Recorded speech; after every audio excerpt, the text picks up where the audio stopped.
Hello student, आज हम पढ़ने वाले हैं vapour pressure of solutions of non volatile solid in liquids.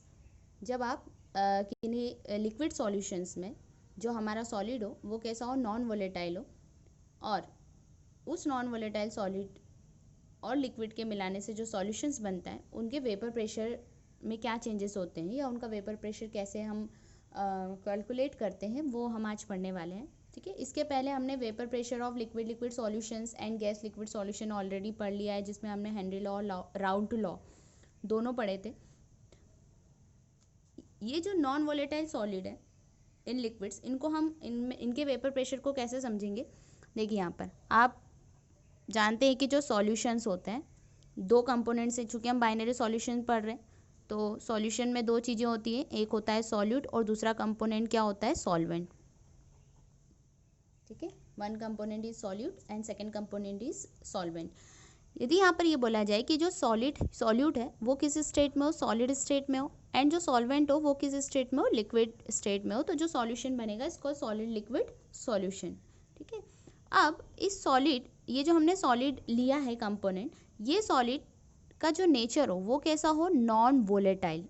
किस नेचर का हो, ये नॉन वोलेटाइल नेचर का हो। नॉन वोलेटाइल नेचर मीन्स जो वेपर में कन्वर्ट नहीं होते, ऐसे कंपोनेंट जो वेपर में कन्वर्ट नहीं होते, इस कॉल्ड नॉन वोलेटाइल सॉलिड। जबकि जो लिक्विड हो वो किस नेचर का हो, आपका वोलेटाइल नेचर का हो। वोलेटाइल जो इजीली किस में कन्वर्ट हो जाते हैं, वेपर में कन्वर्ट हो जाते हैं, तो वो क्या कहलाएंगे, वोलेटाइल कंपोनेंट। अब जब आप इस वोलेटाइल और non volatile solvent and non volatile solute को मिक्स करेंगे तो आपका सॉल्यूशन जो बनेगा इस कॉल्ड सॉलिड लिक्विड सॉल्यूशन। ठीक है, यहाँ पर एग्जांपल हम क्या ले सकते हैं, नॉन वोलेटाइल सॉलिड में आप क्या ले सकते हो, सॉल्ट्स ले सकते हो, salt like sodium chloride, ammonium chloride etcetera. Glucose भी आपका नॉन वोलेटाइल सॉल्यूट है। इसके अलावा यूरिया और भी ऐसे बहुत सारे कंपोनेंट हैं जो क्या होते हैं, नॉन वोलेटाइल नेचर के होते हैं। सिमिलरली लिक्विड में क्या हो सकता है, फॉर एग्जांपल सबसे जो आपका कॉमन सॉल्वेंट होता है वाटर, वोलेटाइल नेचर का होता है। मिथेनॉल, इथेनॉल और भी अदर अल्कोहल, बेंजीन एक्सेट्रा, ऐसे बहुत सारे कंपोनेंट हैं जो किसकी तरह भी हम ले सकते हैं, सॉल्वेंट की तरह ले सकते हैं। और ये सारे कैसे होते हैं, नेचर में वोलेटाइल नेचर के होते हैं। जब हम इन नॉन वोलेटाइल सॉल्यूट को किस में ऐड करते हैं, लिक्विड में ऐड करते हैं। कौन से लिक्विड, वोलेटाइल लिक्विड में। तो कुछ फिजिकल प्रॉपर्टीज जो है सॉल्यूशन की, physical properties of solutions are changed. कुछ फिजिकल प्रॉपर्टी जो है सॉल्यूशन की वो चेंज जाती है। कब सॉल्यूशन की फिजिकल प्रॉपर्टी चेंज होती है, जब आप किसी वोलेटाइल सॉल्वेंट, जो सॉल्वेंट है उसकी अपनी ऑन प्रॉपर्टी है, राइट, बट जब आप इस वोलेटाइल सॉल्वेंट में किसको ऐड कर दें, इस सॉलिड को ऐड कर दें, तो बन जाएगा आपका सॉल्यूशन। और उस सॉल्यूशन की फिजिकल प्रॉपर्टीज क्या हो जाएगी, वहाँ पर चेंज हो जाएगी, किसकी वजह से, सॉलिड के ऐड करने की वजह से। और वो फिजिकल प्रॉपर्टीज क्या चेंज होगी, फॉर एग्जाम्पल वेपर प्रेशर। यदि हम यहाँ पर एक किसी प्रॉपर्टी की बात करें तो वेपर प्रेशर की बात कर रहे हैं, क्योंकि हमारा जो टॉपिक है वो भी वेपर प्रेशर ही है। तो जब आप वोलेटाइल सॉल्वेंट में सॉलिड ऐड करेंगे तो जो वेपर प्रेशर है वो चेंज हो जाता है। वेपर प्रेशर चेंज किसका होगा, ऑब्वियसली इसका तो होगा नहीं, सॉल्वेंट का ही वेपर प्रेशर चेंज होगा, लेकिन चूंकि उसमें सॉलिड मिला दिया है तो वो सॉल्यूशंस कहला रहा है, इसलिए हम बोल रहे हैं कि फिजिकल प्रॉपर्टी किसकी चेंज हो जाती है, सॉल्यूशन की चेंज हो जाती है। कब, जब हम उसमें क्या ऐड कर रहे हैं, नॉन वोलेटाइल सॉल्यूट ऐड कर रहे हैं। अब वेपर प्रेशर कैसे चेंज होता है, वेपर प्रेशर ऑलरेडी हम डिस्कस कर चुके हैं कि वेपर प्रेशर क्या होता है। At the equilibrium conditions the pressure exerted by the vapors of the liquid over the liquid surface is called vapor pressure, right। तो ये वेपर प्रेशर कैसे चेंज होता है, इसको हम यहाँ पर देखो। फॉर एग्जांपल हमने दो कंटेनर लिए हैं, ठीक है। यदि हम सपोज करें कि जो हमारा सॉल्यूशन है वो कैसा है, बाइनरी सॉल्यूशन। ऑब्वियसली हम इस पूरे चैप्टर में बाइनरी सॉल्यूशंस के बारे में पढ़ रहे हैं। तो हमारी दो चीज़ें हैं, जो सॉल्वेंट है उसको डिनोट करते हैं हम 1 से, जो सॉल्यूट पार्टिकल्स है उसको हम डिनोट कर देते हैं 2 से। ठीक है, तो यहाँ पर दो कंडीशन है। एक में मैंने फील किया है प्योर सॉल्वेंट। प्योर सॉल्वेंट है तो ऑब्वियसली सिर्फ सॉल्वेंट के पार्टिकल्स होंगे और कोई भी पार्टिकल नहीं होंगे, यानी कि जो लिक्विड की सरफेस होगी उस पर सिर्फ और सिर्फ क्या होंगे, सॉल्वेंट होंगे। राइट, मान लीजिए सॉल्वेंट के पार्टिकल, चूंकि एक से डिनोट कर रहे हैं इसलिए हम इसे 1111 लिख देते हैं। सारे पार्टिकल्स किसके होंगे इस सॉल्यूशन में, सॉल्वेंट के। लेकिन यदि यहाँ पर हमने लिया क्या, सॉल्यूशन, ठीक है, जिसमें हमने क्या लिया है, सॉलिड हमने उसमें ऐड कर दिया है, प्लस सॉल्वेंट तो है ही। तो उस कंडीशन में यहाँ पर इसमें कुछ पार्टिकल किसके होंगे, सॉल्वेंट के भी होंगे और कुछ पार्टिकल किसके होंगे, सॉल्यूट के भी होंगे, इस तरह से।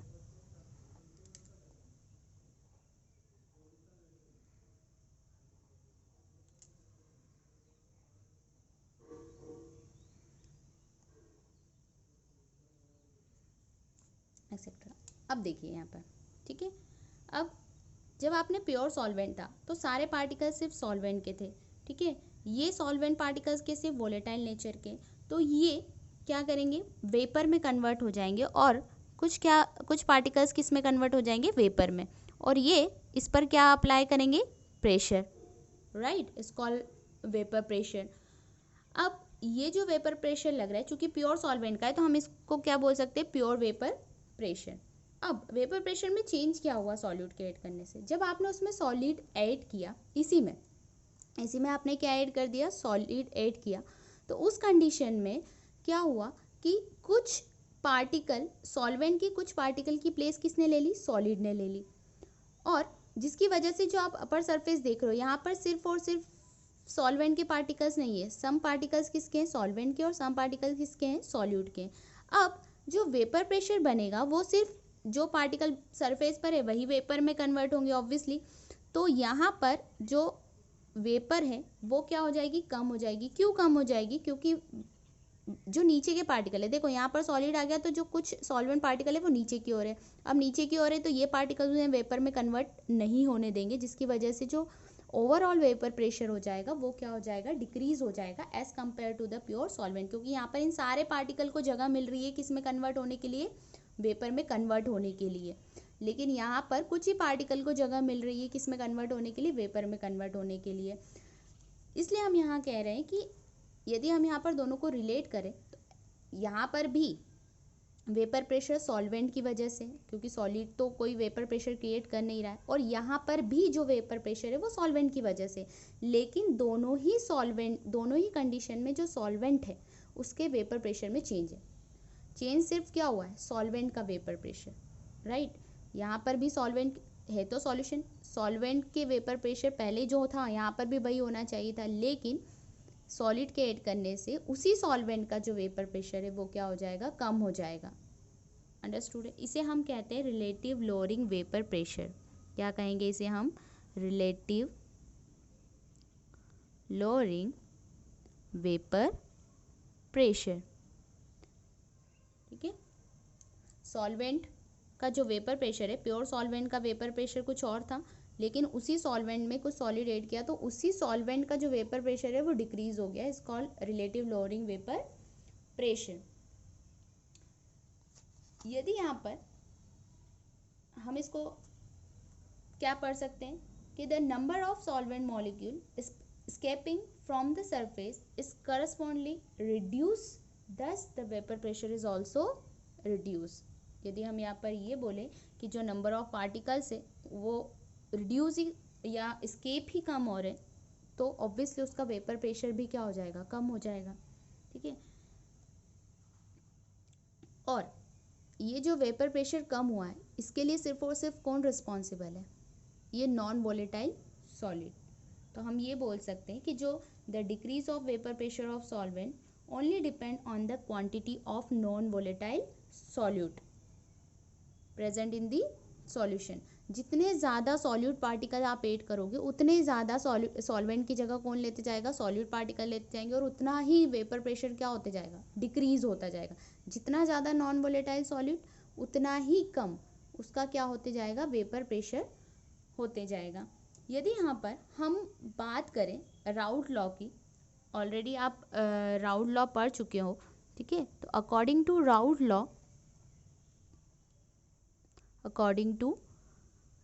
लॉ आपने राउट लॉ पढ़ा है, क्या है, for any solution the partial vapour pressure of each volatile component in the solution is directly proportional to its mole fraction. जो वेपर प्रेशर होता है वो डायरेक्टली प्रोपोर्शनल होता है किसके, मोल फ्रैक्शन के। मोल फ्रैक्शन यानी कि कितने कंपोनेंट। अब ऑब्वियसली आप इसमें नॉन वोलेटाइल सॉलिड ऐड करोगे तो सॉल्वेंट पार्टिकल कम होंगे, सॉल्वेंट पार्टिकल कम होंगे तो उसका वेपर प्रेशर भी कम होगा, राइट, क्योंकि दोनों एक दूसरे के प्रोपोर्शनल है। यदि यहाँ पर सॉल्वेंट का पार्टिकल या मोल फ्रैक्शन कम हो रहा है तो उसका वेपर प्रेशर भी क्या हो जाएगा, कम हो जाएगा, ठीक है। तो ये क्या है, अकॉर्डिंग टू राउट लॉ आपने पढ़ा है फॉर लिक्विड सॉल्यूशन। सेम यहाँ पर भी जो सॉल्वेंट है वो किस कंडीशन में, लिक्विड में है। सॉल्वेंट किस में है, लिक्विड में। यदि सॉल्वेंट को मैं पहले ही बोल चुकी हूँ कि यदि हम 1 से डिनोट करें, ठीक है, तो जो वेपर प्रेशर होगा वो क्या कहलाएगा, P1 proportional to the X1। जितना यहाँ पर सॉल्वेंट का वेपर प्रेशर होगा वो डायरेक्टली प्रोपोर्शनल होगा उसी सॉल्वेंट के मोल फ्रैक्शंस के, ठीक है। यदि प्रोपोर्शनल का साइन हटाते तो आपको भी पता है equals to P0 X1। P0 equals to क्या है यहाँ पर, प्योर वेपर प्रेशर, ठीक है। यहाँ पर ये क्या है, जब सॉल्वेंट अकेला था तो वहाँ पर जो वेपर प्रेशर क्रिएट हो रहा था उसको हमने बोला P01, जो कि किसका है, सिर्फ और सिर्फ सॉल्वेंट का है। इसके कंपैरिजन में इसका क्या हो जाएगा, कम हो जाएगा। That's called partial vapour pressure. Partial vapour pressure is equals to the P01 into X1, ठीक है। यदि मैं इसको क्या नाम दे दूँ, इक्वेशन नंबर 1, राइट, इसको यदि हम क्या दे दें, equation number 1 according to Raoult law.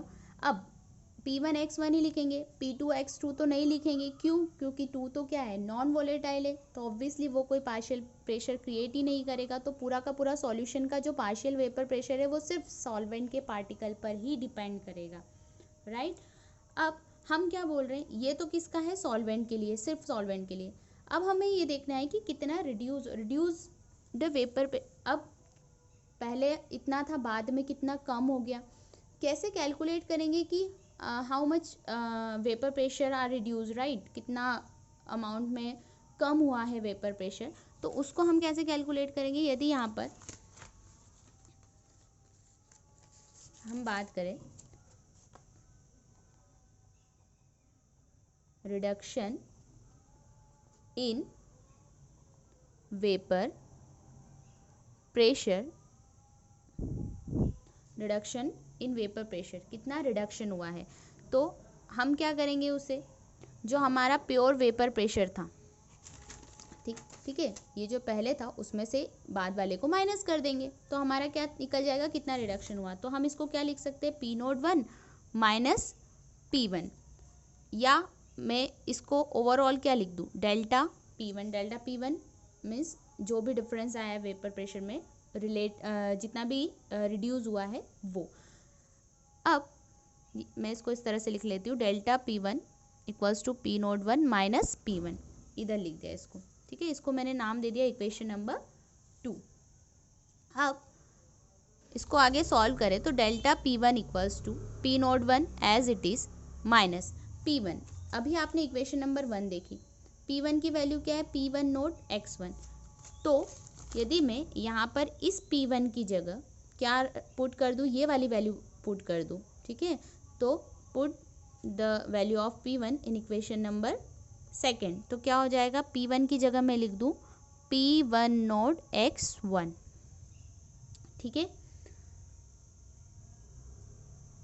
अब delta P1 equals to P1 note, यहाँ पर भी P1 नोड है, यहाँ पर भी P1 नोड है, तो इसमें से हमने क्या ले लिया, P1 नोड को कॉमन निकाल लिया, तो यहाँ बचा 1 माइनस X1, राइट।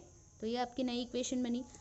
अब मैं यहाँ पर ये जो 1 माइनस x1 है उसको मैंने लिख दिया यहाँ पर x2। वाई?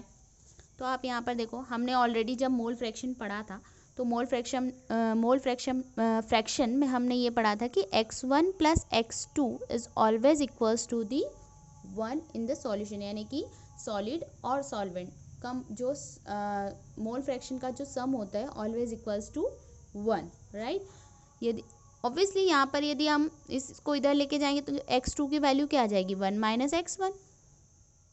ठीक है, तो मैंने 1 माइनस x1 की जगह क्या लिख दिया, x2 लिख दिया। क्लियर है?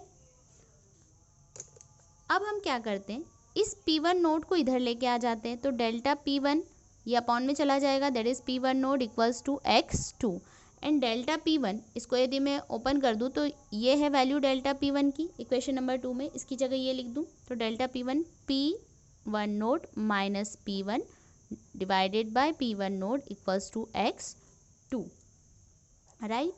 तो ये आपका जो इक्वेशन है ये कहलाता है रिलेटिव लोअरिंग वेपर प्रेशर। ठीक है, इससे आप क्या निकाल सकते हो, यदि आपको यहाँ पर पार्शियल प्रेशर कैलकुलेट करने के लिए आता है तो प्योर वेपर प्रेशर, और आपको प्योर वेपर प्रेशर पता है, ठीक है, और मोल फ्रैक्शन भी पता है, तो आप इजीली पार्शियल प्रेशर क्या कर सकते हो, कैलकुलेट कर सकते हो। लेकिन होता क्या है, डायरेक्टली मोल फ्रैक्शन तो देते नहीं है, मोल फ्रैक्शन की जगह वो अमाउंट ऑफ सॉलिड आपको देंगे ऑब्वियसली, तो आपको वहाँ से मोल फ्रैक्शन निकालना होगा। तो इसको यदि हम आगे और कंटिन्यू करें तो किस तरह से होगा, देखो जो मोल फ्रैक्शन होता है, मोल फ्रैक्शन आपको पता है क्या होता है, number of moles of component divided by total number of moles present in the solution, right. यदि हम यहाँ पर x2 की वैल्यू निकालें तो क्या हो जाएगा, number of moles of x2, तो चूंकि हम यहाँ पर x2 बोल रहे हैं तो यहाँ पर n2 हो जाएगा। ठीक है, number of moles of component जिसका निकाल रहे हैं वो ऊपर, divided by total number of moles of the solution, तो n2 divided by n1 plus n2। अब ये जो n1 है वो क्या है, हमारा सॉल्वेंट पार्टिकल्स है, और सॉल्वेंट का जो अमाउंट होता है बहुत ज़्यादा होता है, तो यहाँ पर n1 को हम क्या कर दें, नेगलेक्ट कर दें। तो जो आपका नया इक्वेशन बनेगा वो क्या हो जाएगा, x2 equals to n2 upon n1। तो इस वैल्यू को हम कहाँ पुट कर दें, इस x2 की जगह पुट कर दें, तो क्या हो जाएगा आपका P naught 1 minus P1 divided by P1 naught equals to n2 upon n1। ये किसके बेसिस पर होगा, नंबर ऑफ मोल्स के बेसिस पर। अब आगे और एक और चीज़ आती है कि नंबर ऑफ मोल्स, इसको इक्वेशन 3 दे दो, इसको इक्वेशन 4 दे दो। Number of moles, you also know that number of moles equals to given mass upon क्या होता है, मोलर मास, राइट। तो n2 है तो n2 का गिवन मास हमने दे दिया W2, मोलर मास दे दिया हमने M2। n1 हो जाएगा आपका क्या, W1 अपॉन M1। ठीक है, तो ये वैल्यूज़ को यहाँ रख दे हम कभी, तो क्या होगा, ये आगे इक्वेशन देखिए इधर, P1 naught minus P1 divided by P1 node, n2 की जगह लिख दिया मैंने ये W2 अपॉन M2, और n1 की जगह लिख दिया मैंने W1 अपॉन M1। ठीक है, अब इसको मैं उल्टा कर दिया, क्या होगा यहाँ पर देखिए, इक्वेशन बनेगी P naught 1 minus P1 divided by P naught 1 equals to W2 upon M2 into M1 upon W1। ठीक है, दिस इज द इक्वेशन जहाँ से आप क्या कैलकुलेट कर सकते हो, आप relative lowering vapour pressure calculate कर सकते हो। इफ़ आपको यहाँ पर P नोड 1 और P1 की वैल्यू पता हो और गिवन मास भी पता हो, तो आप यहाँ से मोलर मास ऑफ सॉल्यूट भी कैलकुलेट कर सकते हो, मोलर मास ऑफ सॉल्यूट, यानी कि आप किसकी वैल्यू निकाल सकते हो, M2 की वैल्यू को भी कैलकुलेट कर सकते हो with the help of this equation. ठीक है, तो ये जो फॉर्मूला है ये बहुत सारे न्यूमेरिकल्स जो है उसमें यूज़ होते हैं, ठीक है। मेनली आपको जनरली यही फार्मूला यूज़ होता है, क्योंकि क्वेश्चन में वो क्या करते हैं, generally mass of the solute and solvent आपको देकर रखते हैं, ठीक है। सॉल्वेंट दिया है तो आपको आप उसका क्या निकाल सकते हो, मोलर मास भी निकाल सकते हो, राइट। अब आपको यदि ये पूछा है कि सॉल्यूट का नाम दिया है तो आप उसका मोलर मास कैलकुलेट कर लोगे, है ना। नहीं दिया है और आपको वेपर प्रेशर दे रखे हैं तो आप क्या कर सकते हो, यहाँ से M2 की वैल्यू भी कैलकुलेट कर सकते हो। यदि सॉल्यूट का नाम नहीं पता है, सिर्फ आपको दिया है कि एक सॉल्यूट है 2 ग्राम है, उसको इतने ग्राम वाटर में डिज़ोल्व किया है, तो वाटर का मोलर मास गिवन मास आप रख दोगे, ठीक है। तो यहाँ से आप क्या निकाल सकते हो, M2 कैलकुलेट कर सकते हो, P1 भी कैलकुलेट कर सकते हो, या आपको डायरेक्टली नंबर ऑफ मोल्स दे रखे हैं तो आप ये वाला फॉर्मूला यूज़ कर सकते हो। मोल फ्रैक्शन दिया है तो अब इतना सिंपल तो वो देंगे नहीं क्वेश्चन में, राइट।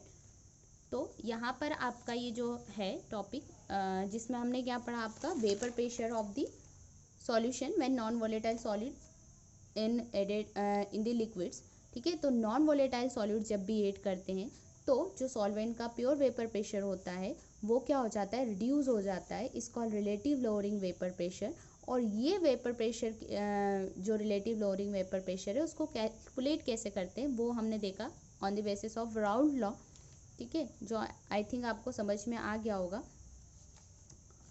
जहाँ से हम क्या कर सकते हैं, रिलेटिव लोअरिंग वेपर प्रेशर तो कैलकुलेट कर सकते हैं, साथ में मोलर मास भी कैलकुलेट कर सकते हैं सॉल्यूट का, ठीक है। साथ ही ये जो प्रॉपर्टी है जो नॉन वोलेटाइल सॉलिड के ऐड करने से क्या हो गई, चेंज हो गई, इसको कॉलीगेटिव प्रॉपर्टी, जो हम हमारे नेक्स्ट लेक्चर में पढ़ेंगे क्या होती। यहाँ पर मैं आपको थोड़ा सा उसका जस्ट डेफिनेशन बताती हूँ कि व्हाट इज़ कॉलीगेटिव प्रॉपर्टी, ठीक है। क्या होती है कॉलीगेटिव प्रॉपर्टी, जब आप कोई नॉन वोलेटाइल सॉल्यूट को किसी वोलेटाइल लिक्विड में ऐड करते हैं तो कुछ फिजिकल प्रॉपर्टीज चेंज हो जाती है, लाइक वेपर प्रेशर, और भी ऐसी बहुत सारी प्रॉपर्टीज़ हैं जो चेंज हो जाती है, जो हम आगे पढ़ने वाले हैं, जिसमें से हमने एक प्रॉपर्टी ऑलरेडी पढ़ ली है। तो ऐसी जो प्रॉपर्टीज़ है वो कहलाती है colligative property. Colligative properties only depend on the amount of solid, non volatile solid, जितना ज़्यादा नॉन वोलेटाइल सॉलिड होगा उतना ही ज़्यादा उसकी फिजिकल प्रॉपर्टीज़ क्या हो जाएगी, चेंज हो जाएगी, ठीक है। ऐसी बहुत सारी और भी फिजिकल प्रॉपर्टी जिसमें से ऑलरेडी हम एक कॉलीगेटिव प्रॉपर्टी पढ़ चुके हैं जो है रिलेटिव लोअरिंग वेपर प्रेशर, ठीक है, और इसको कैसे कैलकुलेट करते हैं ये भी हम देख चुके हैं।